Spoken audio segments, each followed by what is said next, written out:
بسم الله الرحمن الرحيم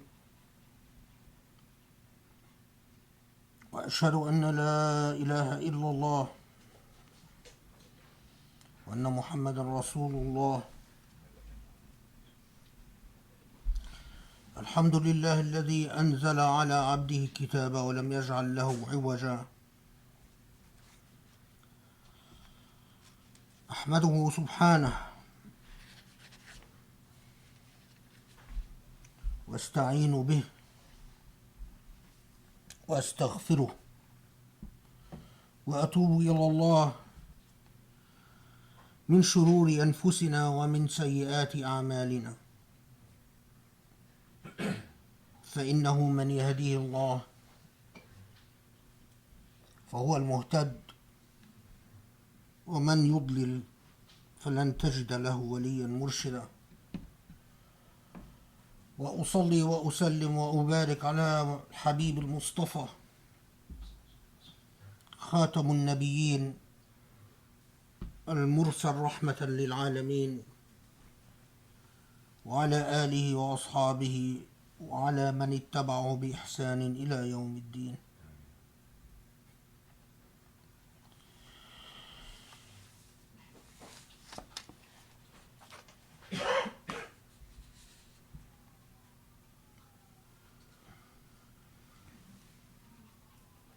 It is not an exaggeration to say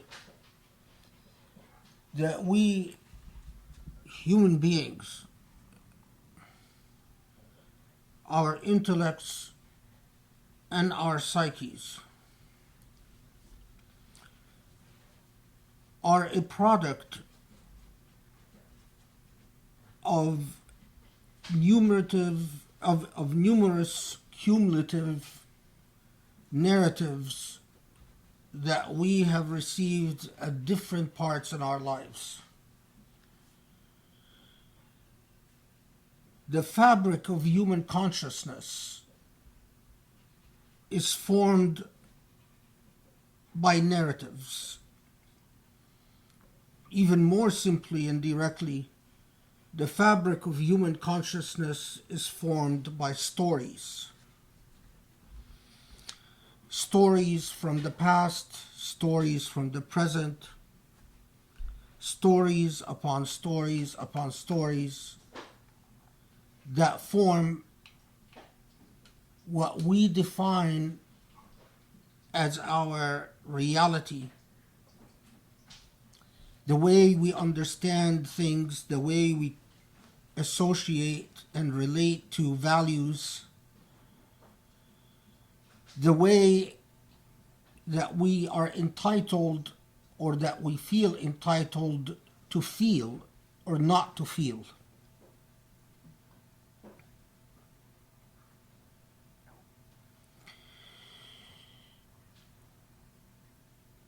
When we look at the present Muslim condition, the way we are as Muslims in our day and age, there is always, whether we ask ourselves this question explicitly or we are more implicit and subtle or indirect about it, we are often wondering what ails the present Muslim condition. What has injured the present Muslim psyche, the present Muslim intellect, so that in the heart of the soul of every Muslim is a sense of grievance and sadness about our world. The way that manifests is in numerous, multi-layered, complicated way. But fundamentally, what are the narratives that form our consciousness? What are the narratives that make us feel confident or not confident about our tradition? What are the narratives that we've heard and picked up here and there that make us at peace with who we are, or that makes us not at peace with who we are?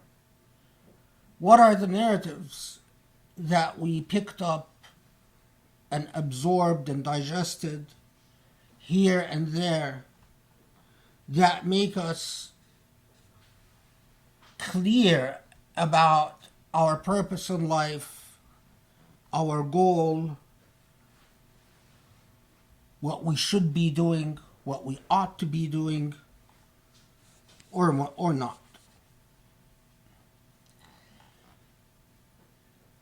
This is precisely why it is so critical that as Muslims we understand and we actively construct our own narratives. In other words, that as Muslims we study and understand our history,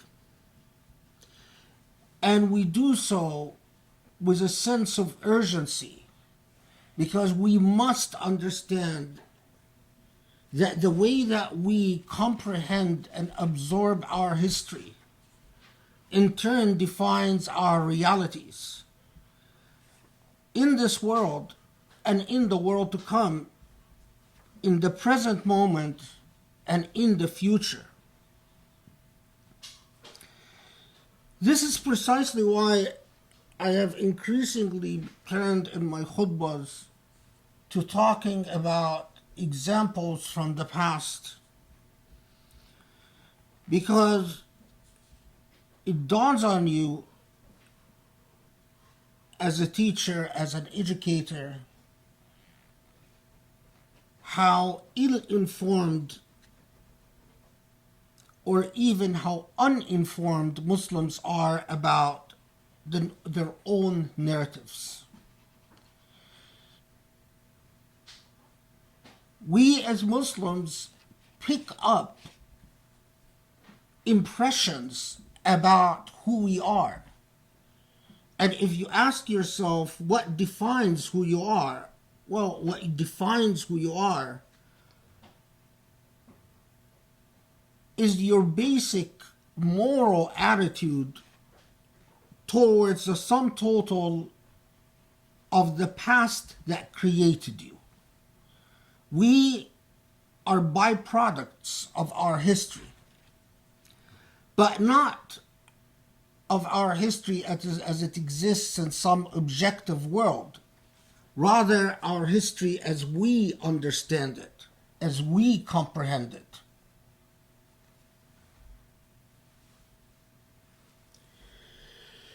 Inshallah, this Jum'ah,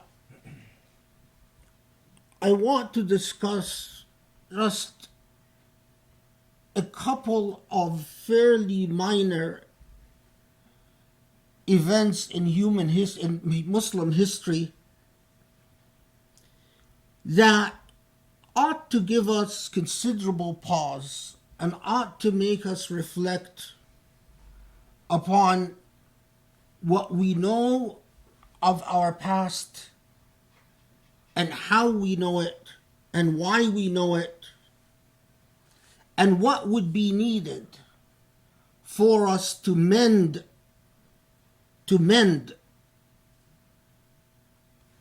the injuries to our understanding of our tradition, to mend our relationship with our tradition.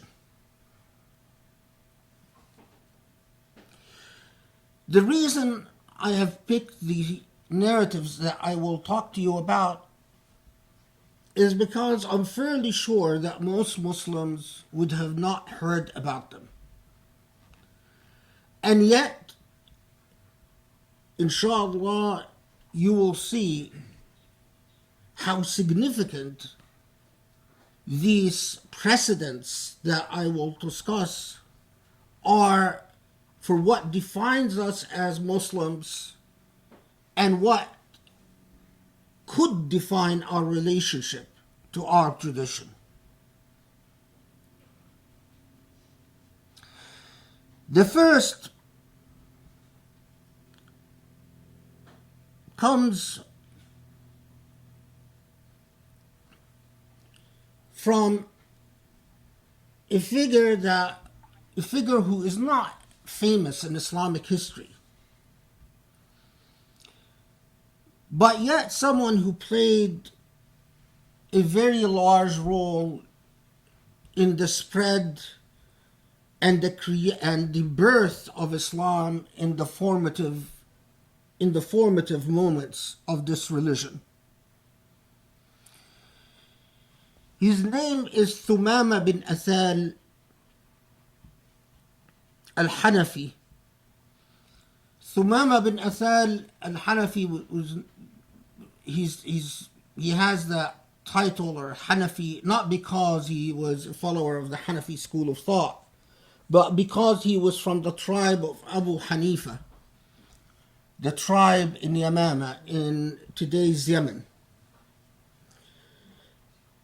Thumama bin Athal was a tribal chief in one of the tribes, the important Arab tribes of Yamama in Yemen. And he existed at the time of the birth of the Islamic message, at the time of the Prophet ﷺ. At the time, Thumama bin Athal was a man of considerable wealth and means. His tribe was famous for farming wheat and selling that wheat to Mecca. And because of their wheat exports to Mecca, in many ways they were the bread basket of Mecca. Mecca had a very close relationship with Yamama bin Athal because of the agriculture of Thumama's tribe, and because of a long existing business relationship between the tribe of Thumama and Mecca. Anyway, at the time, this is before the Treaty of Hudaybiyah, and at the time were an increasing number of Arab tribes that were allied to Mecca in one form or another, were conspiring to destroy the community in Medina, to destroy the Prophet ﷺ and his followers, and were increasingly alarmed about the spread of the Islamic message, and were forming various alliances to try to destroy the nascent Muslim community in Medina. So, at one point, Thumama starts communicating with various tribes in Yemen and communicates with Mecca, and they start forming various plans to launch a decisive and stealth attack against Muslims in Medina, hoping that this would be finally the battle to finish off the Islamic message once and for all.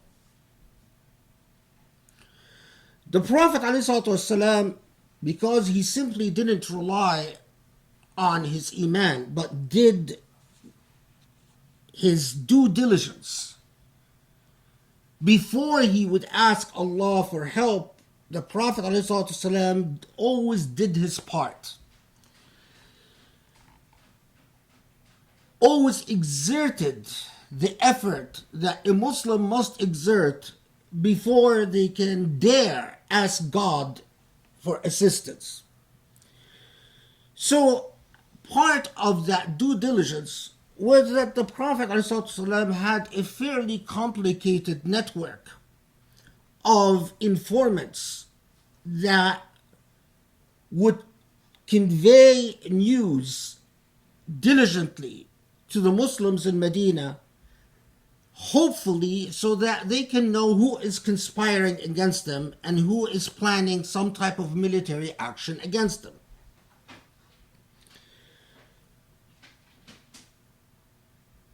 The news reaches the Prophet ﷺ through Muhammad bin Maslama that Thumama bin Athal and his tribe are planning a military campaign, a stealth, surprise military campaign against Muslims in Medina. And as the Prophet often did, he would create a military force that would launch a preemptive strike in order to shock and neutralize his enemies before they're able to inflict injury upon Muslims. Despite the fact that Muslims at the time were quite weak. Anyway, so the Prophet ﷺ sends Muhammad bin Maslama to launch a campaign against Thumama's tribe, and that military campaign was very short-lived, but it was widely successful. So successful that the tribal chief himself, Thumama bin Athal, is captured. He is captured and brought back to Medina. In Medina, there was a group of people that played a very important role in Islamic history that we Muslims today rarely hear about. And that is a group known as Ahl al-Safwa or Ahl al-Sufwa. These were the poorest Muslim converts in Medina. These were people who were often former slaves, not always, but often former slaves who did not have property, who did not have trade or commerce, but at the same time, who, from various reports that we know, is that they practically lived either in the mosque, in the central mosque in Medina itself, or in very small, modest residences around the mosque. And what marked Ahl al-Safwa is that they would constantly meet in the mosque in Medina, eat their food in mosque in Medina, and turned their lack of wealth into a remarkable spiritual and moral and intellectual force, but by always meeting in Medina to pray and to study the Quran and to do dhikr, to supplicate God. In fact, Sufism traces its roots back to Ahl al-Sufwa. These are the real roots or original seeds of Sufism in Islam, because of the studious dedication of Ahl Sufwa and the modesty of their means, and the way that they led their lives was one in which they worked and prayed and studied with little else. The Prophet ﷺ was known to spend an enormous amount of time with Ahl Sufwa.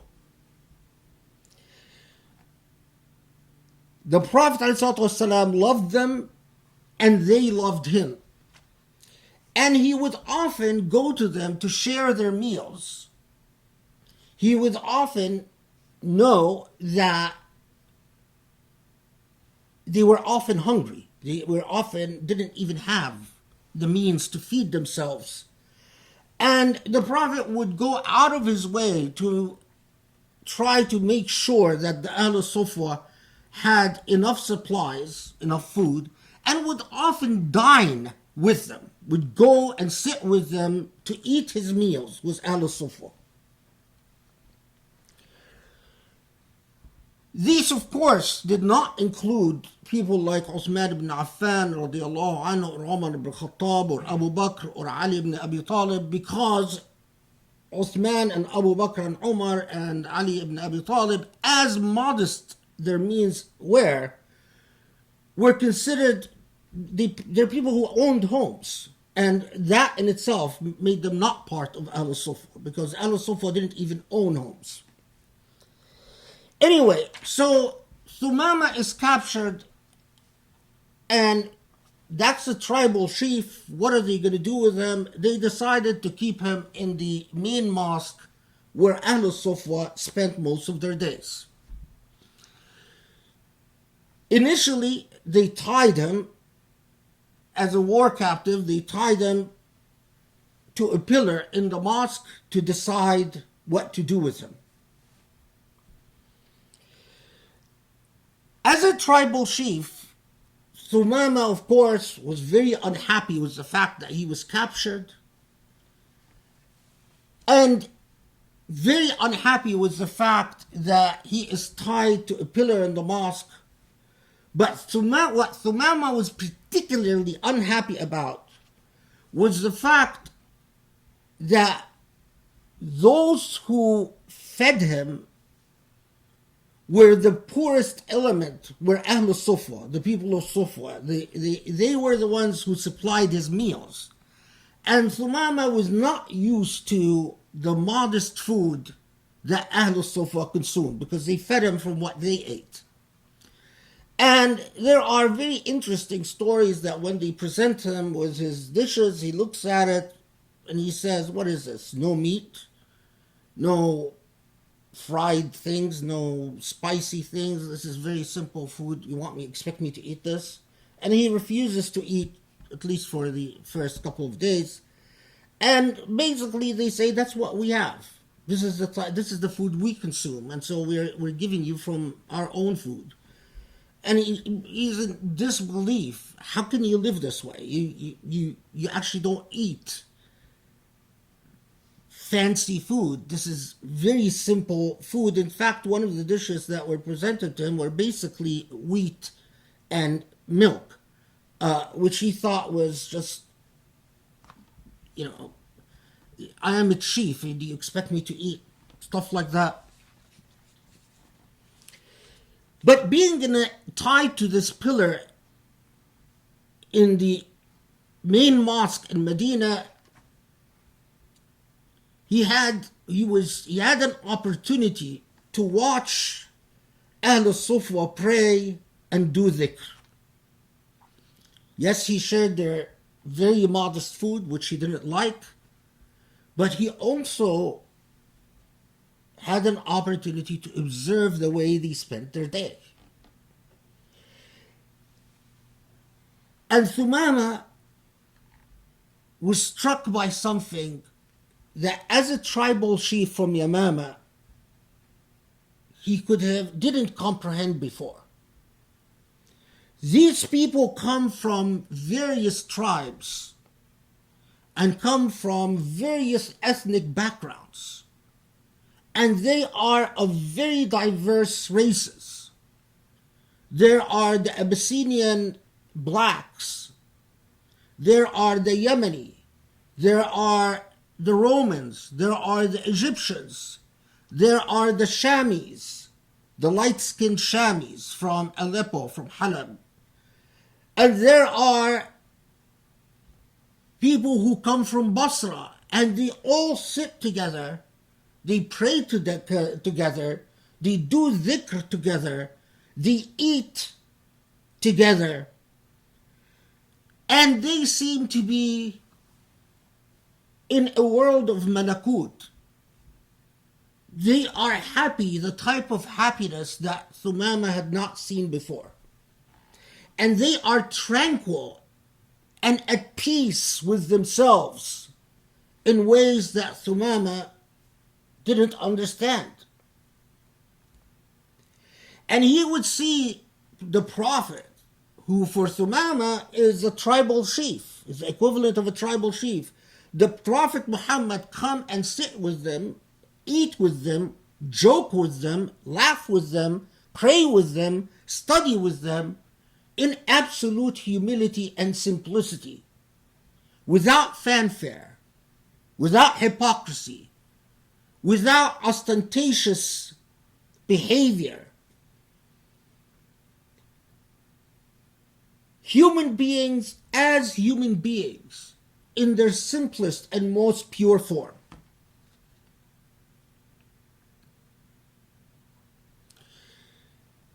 After a short period, the Prophet ﷺ tells Thumama, you are a captive of war. What do you think should be done with you? And Thumama says,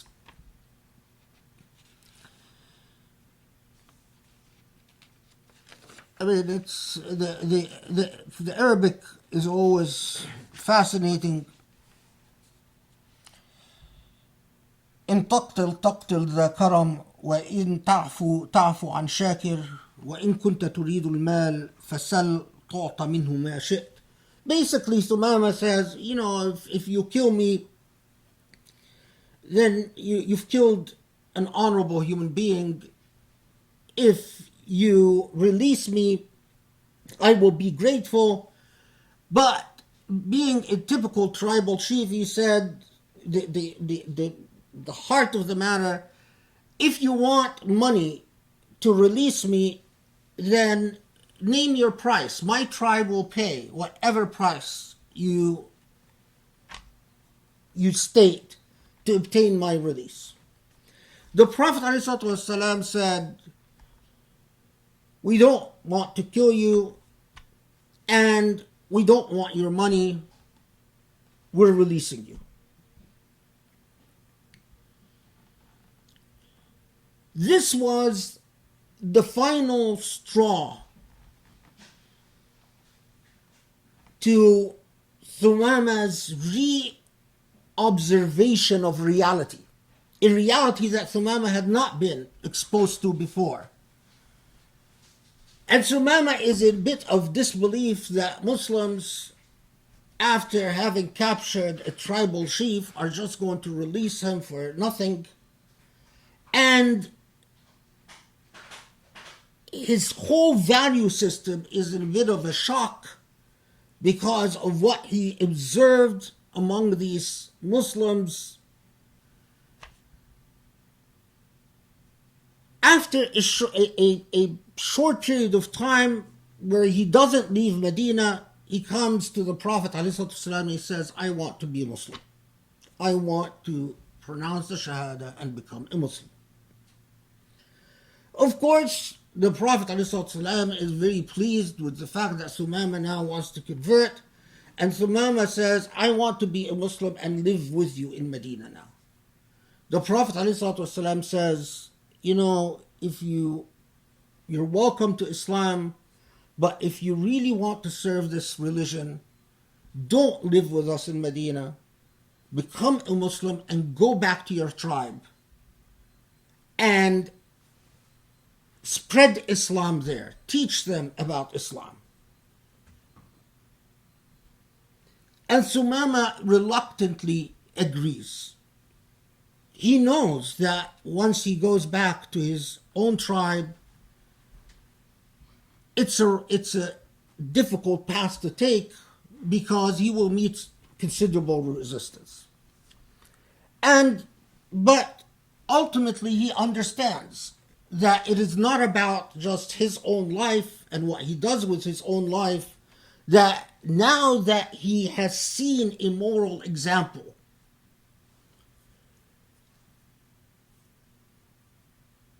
that it is incumbent upon him to share this moral vision, the vision of what the Quran consistently describes as moving people from darkness to light with his own people.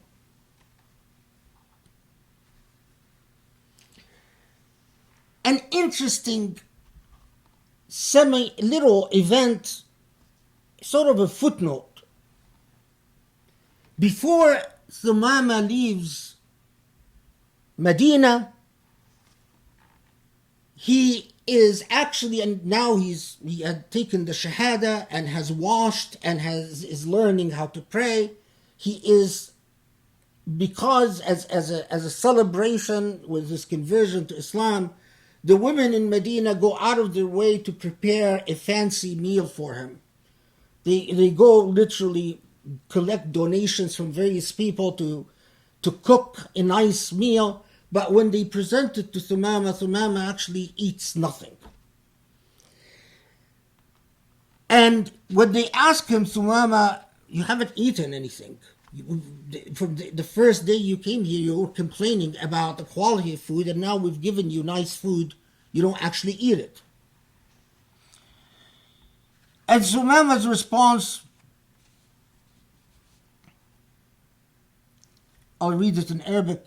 It says, مما تعجبون أمن رجل أكل أول النهار في معي كافر وأكل آخر النهار في معي مسلم إن الكافر لا يأكل في سبعة أمعاء وإن المسلم يأكل في معي واحد. He says, why are you surprised that I don't feel like eating fancy food?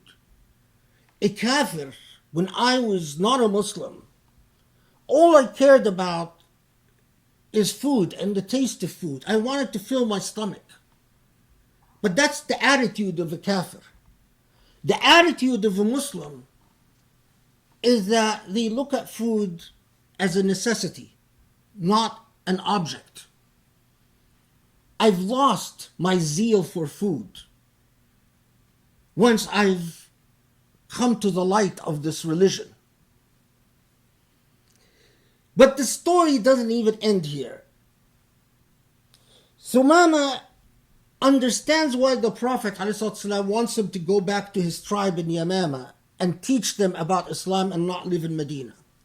But Thumama was a famous businessman, and he was well known in Mecca itself, although he's not a Meccan, but he was well known in Mecca. He supplied their wheat. So Thumama tells the Prophet ﷺ, before I go back home, can I go do Umrah?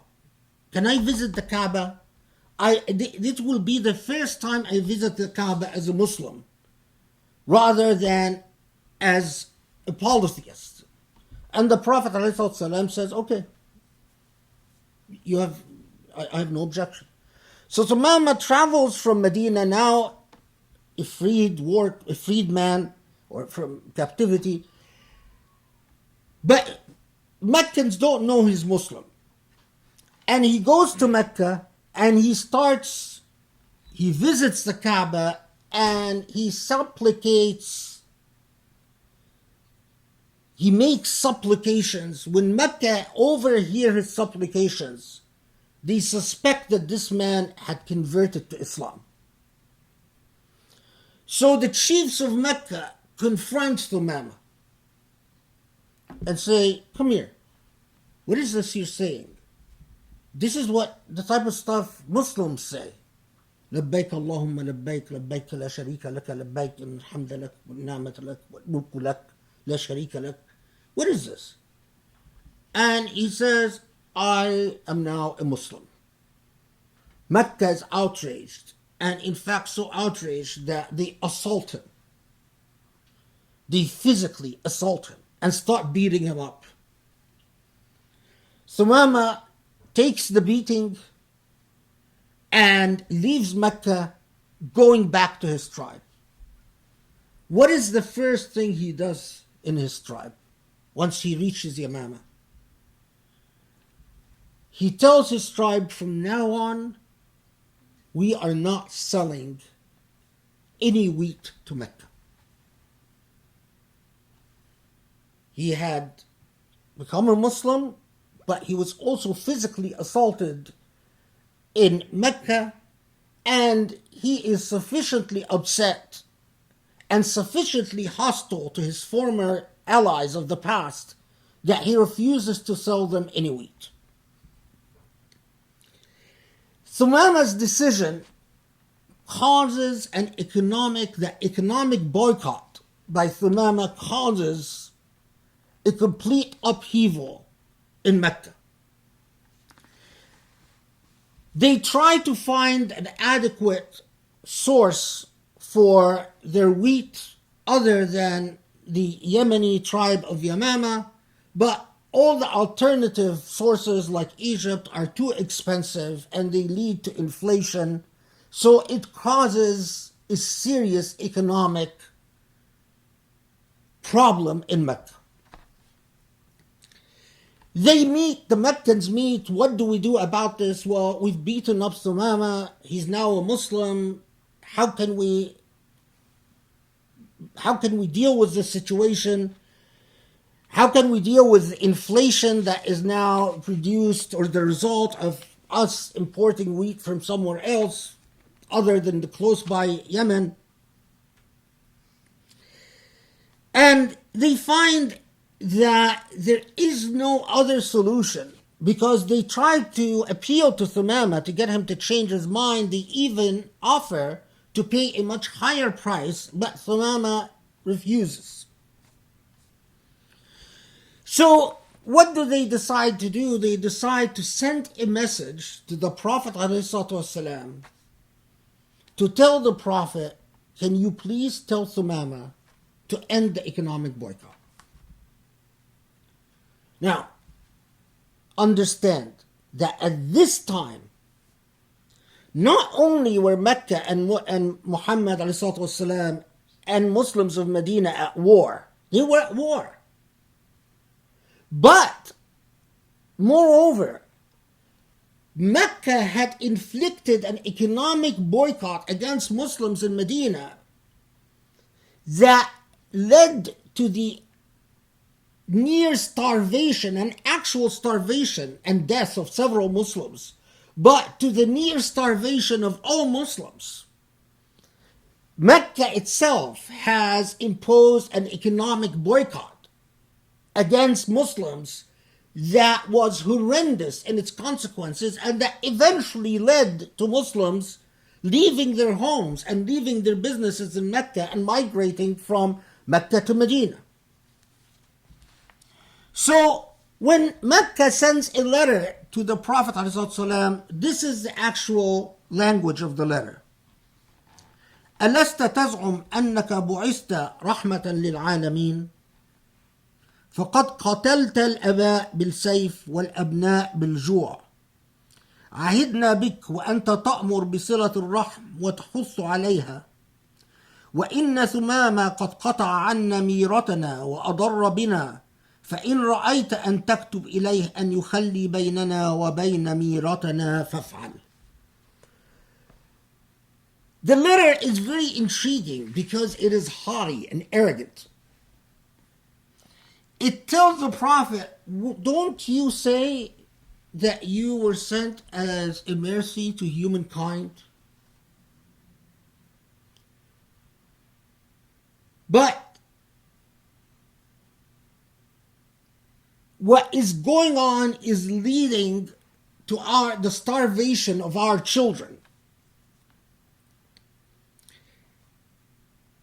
You always said that you honored your family ties and the ties of your kinship. So, if you see fit to ask Thumama to end the economic boycott, then please do so. Look at the arrogance and the haughtiness. It is a request, but not a request. It didn't say, please, please have Thumama end the economic boycott. It says, well, you claim to be sent as a mercy to humankind. So if you see fit to end this economic boycott, please ask Thumama to end the economic boycott. Remarkably, the Prophet ﷺ responds to this letter by writing Thumama and asking him to end the economic boycott of Mecca, to continue selling wheat to Mecca. Thumama had been busy spreading Islam since his conversion in Yamama.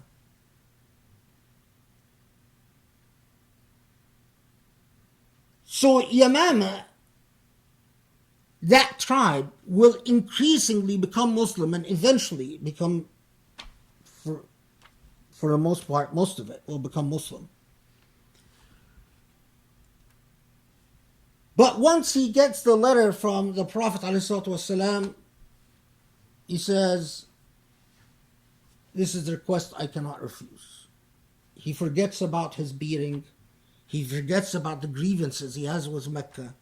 And he restores the sale of wheat to Mecca. And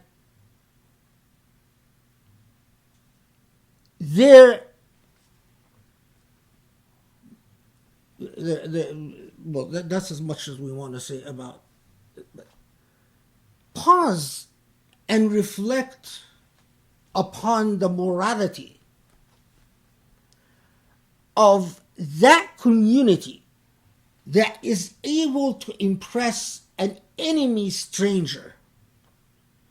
A rich, haughty, spoiled man is able to impress that man with their modesty, with their love for one another, with their solidarity, with their humility and poverty.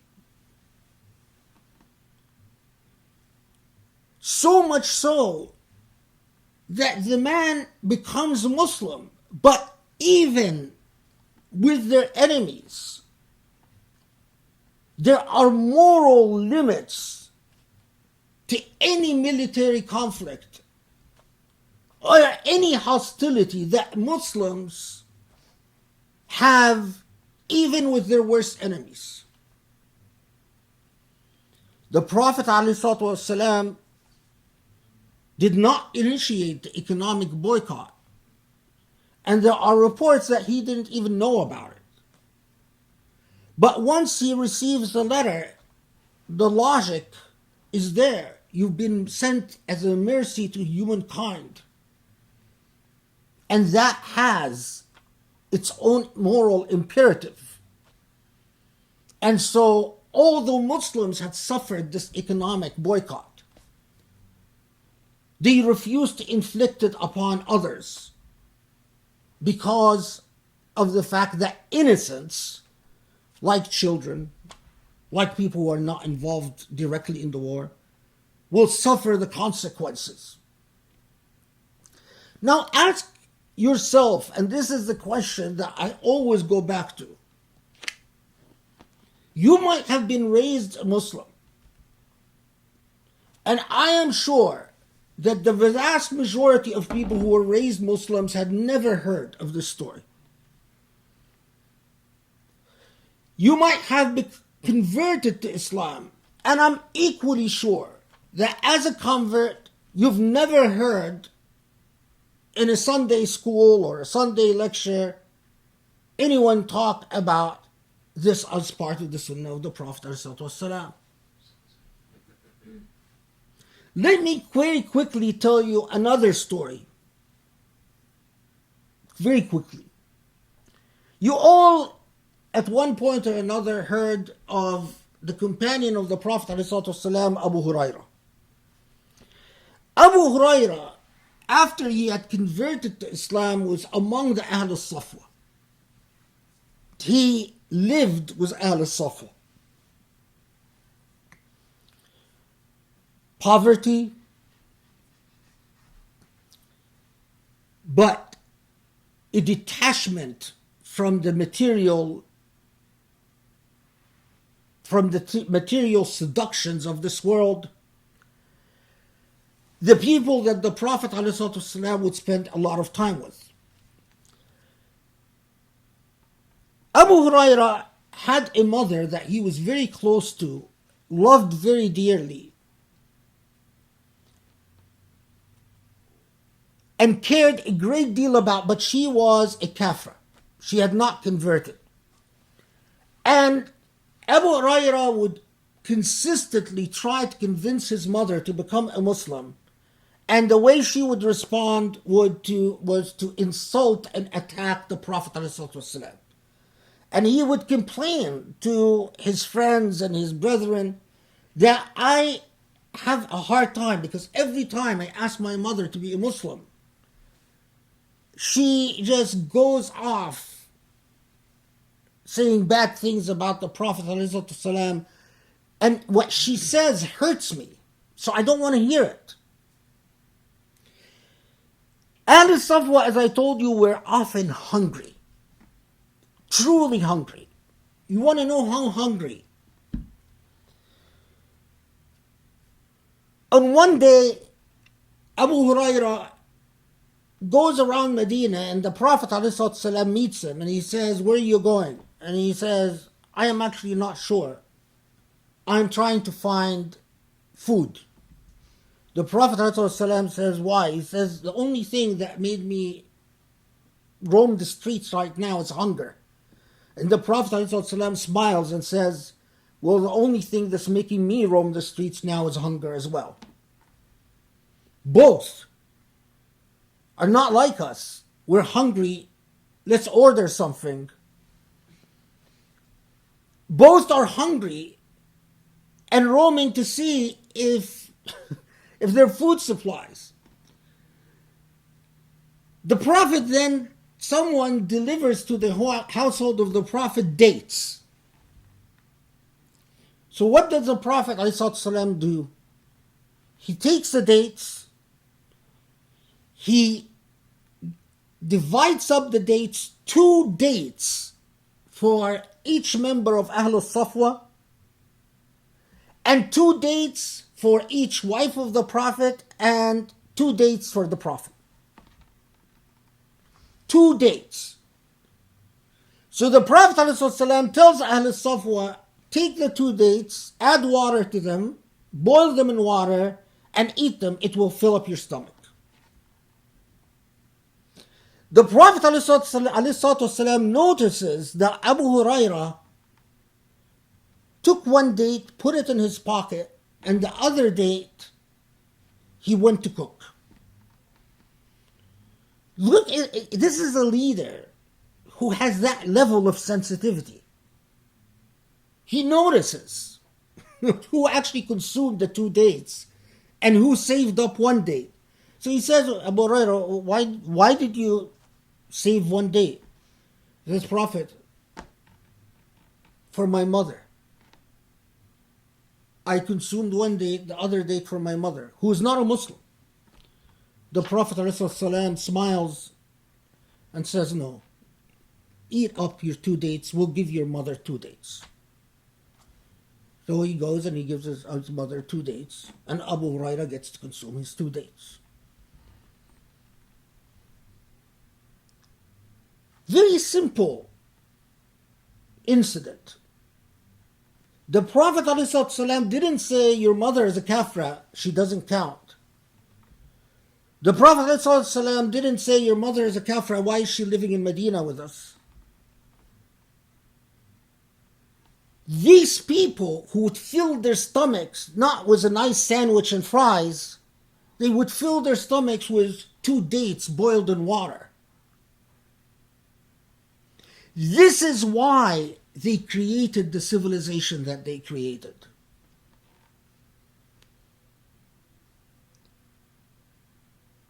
You either are a slave to Allah subhanahu wa ta'ala.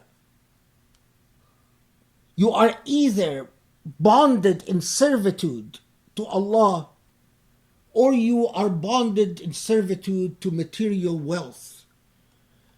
Either your God is Allah subhanahu wa ta'ala, and when your God is Allah subhanahu wa ta'ala, your God are moral values.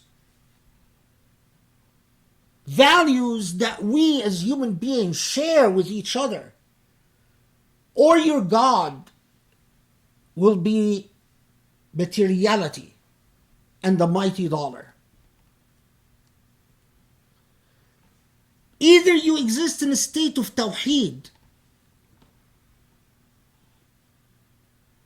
where your life centers around God and the moral values that embody the divine attributes, or you exist in a state of shirk, where you worship, in your state of shirk, you worship material wealth and the dollar, and your relationship to moral values are tenuous. You take them and leave them as convenience dictates. But the critical thing that I underscore again is our relationship to our tradition. Again, I am sure that as Muslims, many of us have spent their entire life as Muslims, but were never taught very straightforward and very simple narratives that could construct their entire moral being, their entire consciousness, their entire relationship to their faith. Where is the deficiency? Why is it that we don't know our tradition? Why is it that we think we know our tradition and we arrogantly have an attitude as if, yes, I know it, and I'm disappointed by it? If you are disappointed by it, it's because you don't know it. Even if it is not your fault that you don't know it, it is your fault that you have not committed your existence to finding the cause for the disease of ignorance that we exist in and the solutions. Imagine if young Muslims 30 years ago, from the time at least in the 80s, where as a young man I was talking about the same issues, if those Muslims who grew up to have careers back then, all these young people in the youth group and all these youth who grew up, went to school, graduated, now have illustrious careers and have made it, at least in Southern California, a lot of them are wealthy now. Imagine if these people would have remained committed and would have 20 years later, 30 years later, committed their wealth to funding the type of educational institutions that would teach our youth, their children or their grandchildren, about Islam and what Islam and Islamic tradition really is, and to bring qualified, competent teachers to teach our new generation about our faith, not engineers and doctors and whatever else, people who teach Sunday school in their extra time. Imagine If when we said 30 years ago things need to be fixed, if we were actually honest and dedicated, the type of dedication that we often observe in the narratives of the early companions of the Prophet ﷺ, the people who actually made Islam a moral force in this universe. Just imagine. Imagine where we would be today. Instead of our children suffering the consequences of Islamophobia left and right, and their intellects and their psychologies are incapable of responding because they simply don't know. They don't know their tradition. أقول قولي هذا واستغفر الله لي ولكم والله يستجب لكم. بسم الله الرحمن الرحيم والحمد لله رب العالمين والصلاة والسلام على محمد النبي المرسل الأمين خاتم النبيين المرسل رحمة للعالمين وعلى آله وأصحابه ومن اتبعه بإحسان إلى يوم الدين.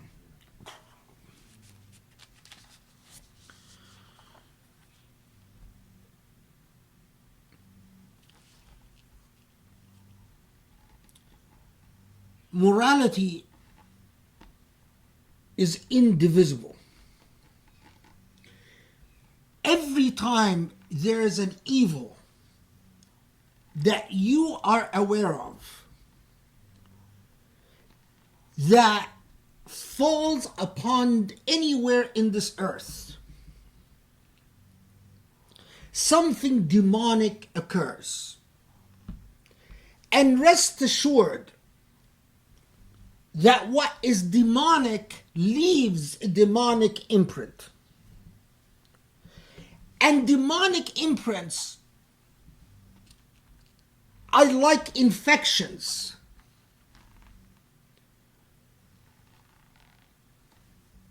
They contaminate the atmosphere, poison the earth and space,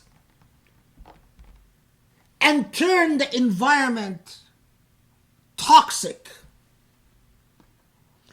That is the nature of evil. Unless you clean it, unless evil finds those who are willing to confront it, to clean after it, it will leave an imprint. It will poison. It will become toxic. And it will inflict further injury and claim more victims. That is why in Islam, Allah repeats so often, and the Prophet ﷺ repeats so often, the duty of moral uprightness, ethical vigilance, and your obligation to advocate and teach and act against moral failures.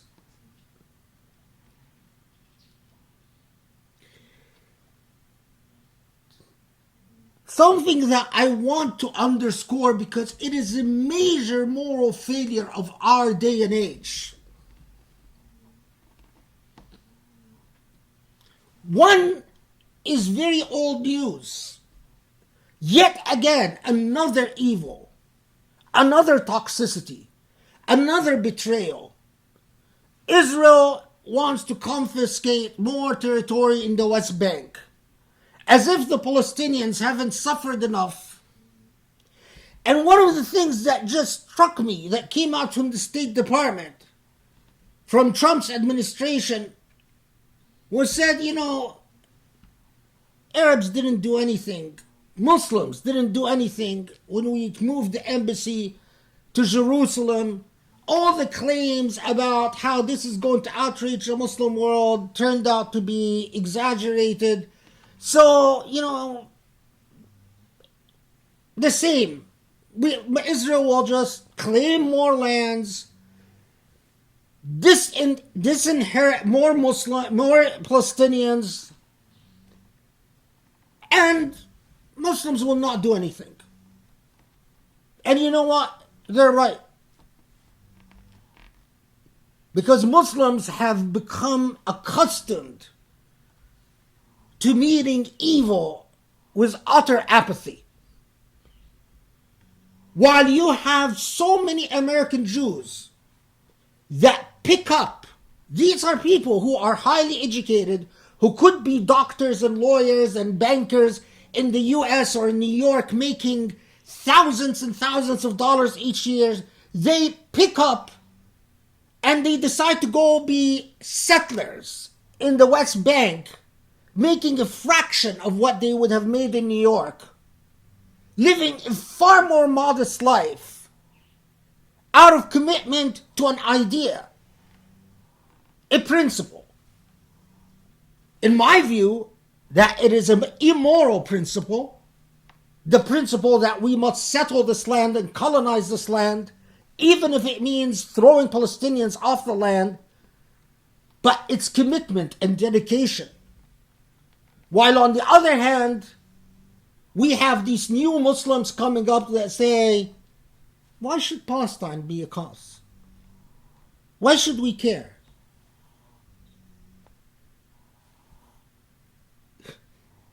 Even if Palestinians were not Muslim,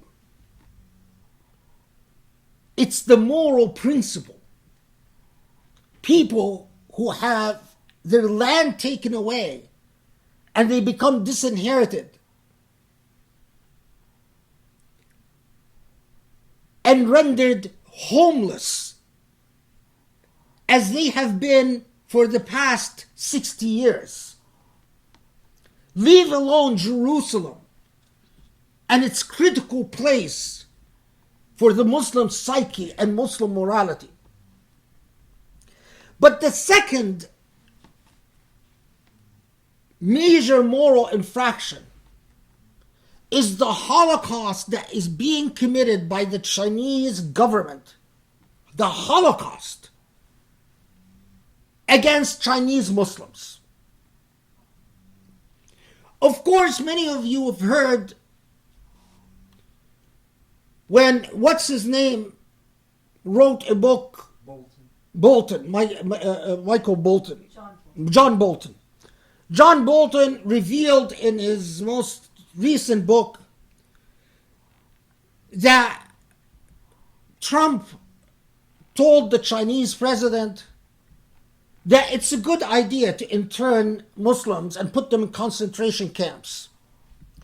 And I believe that because Trump has made clear from the very beginning his disdain and his absolute hate for Muslims. And yet Trump has found Muslims around the world that celebrate him and welcome him. From Egypt to Saudi Arabia to the Emirates to even the United States. This is someone who says, I spit on you, I spit on your God, I spit on your prophet. I hate who you are and what you stand for. And yet as a Muslim you say, oh, we're fine. You are Allah's will. What can we do? Allah willed that you be the president, so we have to accept you. Compare these Muslims to the Muslims of the past. Muslims of the past were layered, had moral complexity. We wage war against, and in fact capture the chief of a tribe who threaten us. But at the same time, we observe moral limits in the way we conduct conflict. The enemy who can see us strong and powerful and resolute when it comes to safeguarding who we are, once we've captured the enemy, he sees that we're moral human beings, so morally beautiful that this person converts to Islam. But the idea, anyway, that Trump, our government,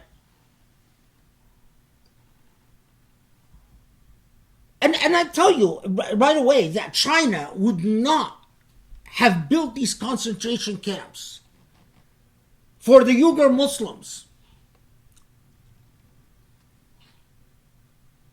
These camps of human trafficking and forced labor,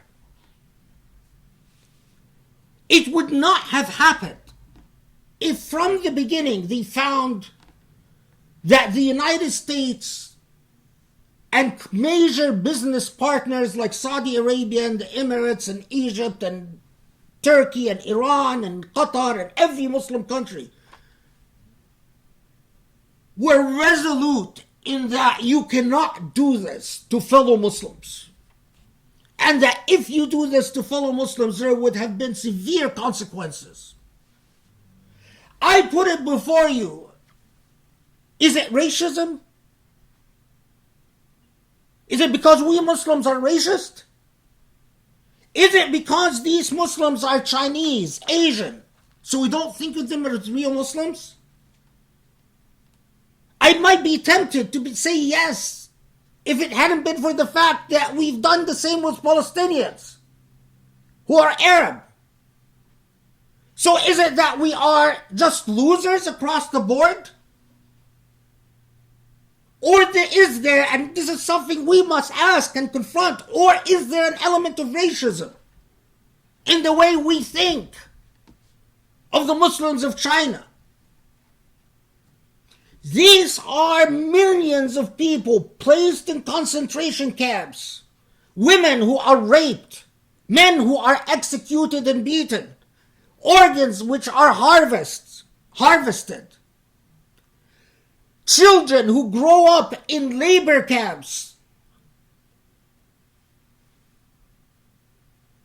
And we Muslims have not even been successful in instituting an economic boycott of the products that come from where these labor camps are. Recently, Trump signed the Uyghur Human Rights Policy Act. You know what? It turns out that that policy act, that recent legislation that Trump, or order that Trump signed, is largely useless. Why is it useless? Because it simply requires that the U.S. report on the condition of Muslims in these concentration camps where they are murdered and raped every single day for simply saying the Shahada or for praying or for fasting, or are not even allowed to read the Quran. After Congress reports, the president then decides whether to impose sanctions. And the president has not decided to impose sanctions. There is already a statute, congressional law, that did what that recent executive order mandates. Same thing. But Trump had not chosen to impose any economic sanctions because of these concentration camps upon China since he's come to power. And so this executive order doesn't do anything. So the fact that Trump then said, well, it's not true that I told the Chinese president it's a good idea to have these concentration camps for Muslims. See, because I signed this executive order. Well, the executive order you've signed does nothing. Does nothing because you did not choose to impose any economic sanctions on anyone. And according to the Wall Street Journal,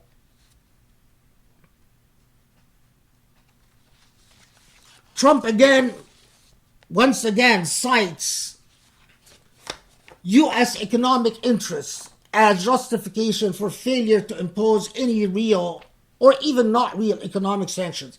at the same time that we impose economic sanctions on Iran, crippling economic sanctions, and no one is really sure why anymore. Why do we impose economic sanctions on Iran? Does anyone really know anymore? We've had for so many years. But China, now here's where it even, that relationship you have with stories and narratives and the sense of psyche and the injury to the soul.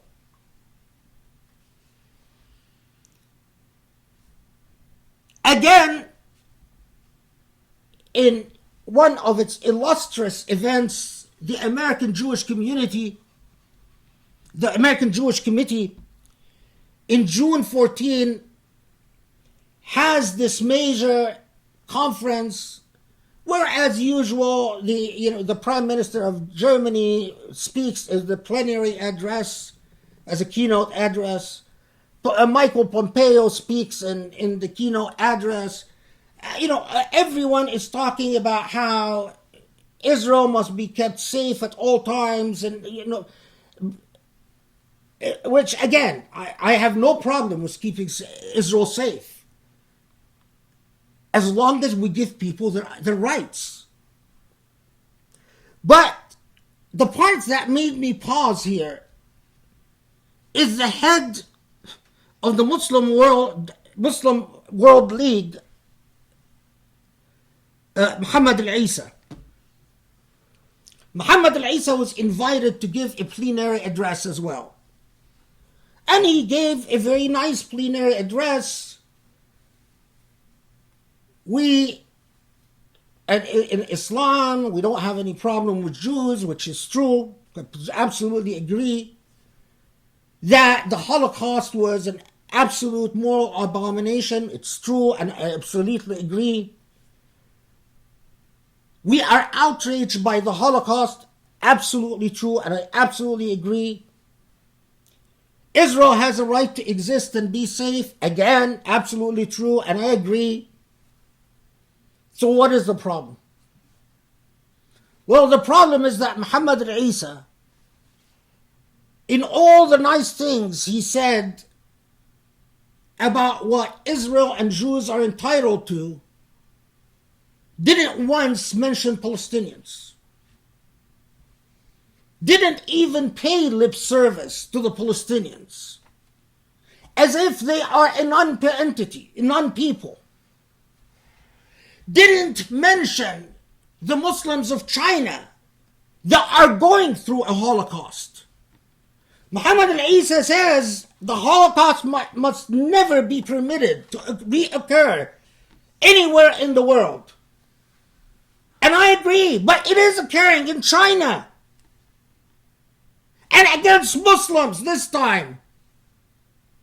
Muhammad al-Isa and Rabitat al-Alam al-Islami did nothing about the Rohingyas in Burma. And it's doing nothing about Chinese Muslims. One of the pieces that Muhammad al-Isa said that just flipped me out. He says during that speech, unfortunately, Jews and Muslims have in recent years have had a lot of misunderstandings, and I completely agree. There is no reason for Jews and Muslims to be hostile to one another. But he says that the reason for that to have happened, the reason that occurred, is because in Islam there are people who mixed religion and politics. And this man is talking before the American Jewish Committee, an organization which regularly mixes religion with politics. The reason Muslims have not had a good track record with anti-Semitism, according to Muhammad al-Isa, is because they are confused, they messed up religion and politics. How about the Palestinians? How about the Chinese? How about the fact that you are talking to an organization that regularly plays a role in Islamophobia, in demonizing people who stand up for Palestinian rights? An organization that regularly weaves religion and culture and politics in ways that are very complex and ways that your simple mind, your draconian, dogmatic, simple mind cannot imagine or understand.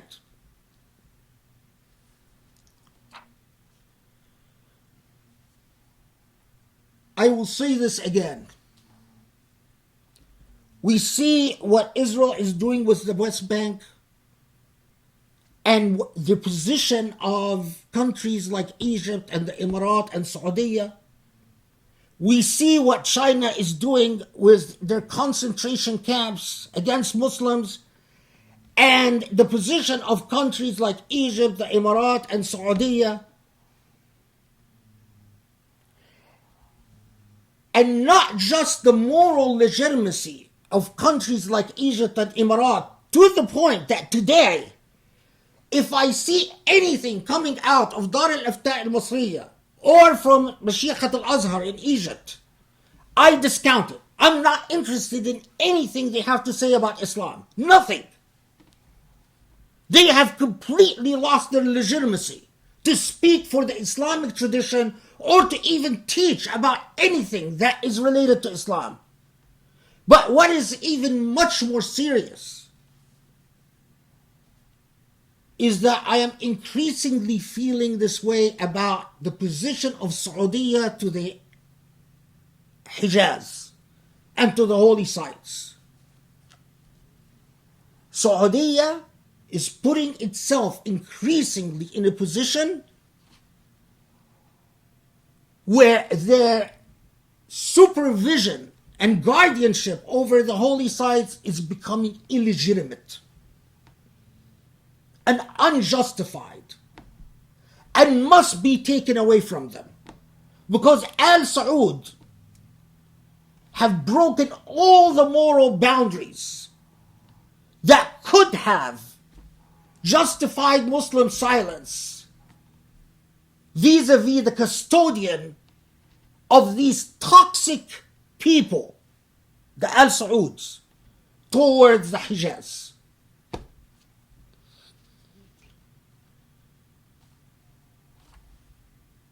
Reorient yourself towards this religion. Take this religion seriously, because it is a treasure trove of values and morality and sophistication and ideas. Anchor, commit yourself to Islamic education and become a moral voice that speaks against the injustices and demonic toxicity that occurs in our modern world, especially when that immorality comes from fellow Muslims. If you do that, you will no longer wonder why you were put on this earth. You will be too busy to wonder about the purpose of your life or the meaning of your existence.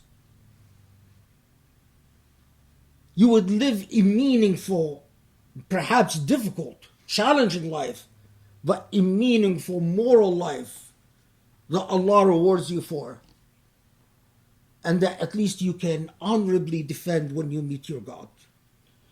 Allahumma afu anna, Allahumma aghfir lana, Allahumma arhamna ya Rabbal Alameen, Allahumma ansur al-Islam wa a'izz al-Muslimin ya Rabbal Alameen. Allah, forgive our sins, Guide us to the straight path.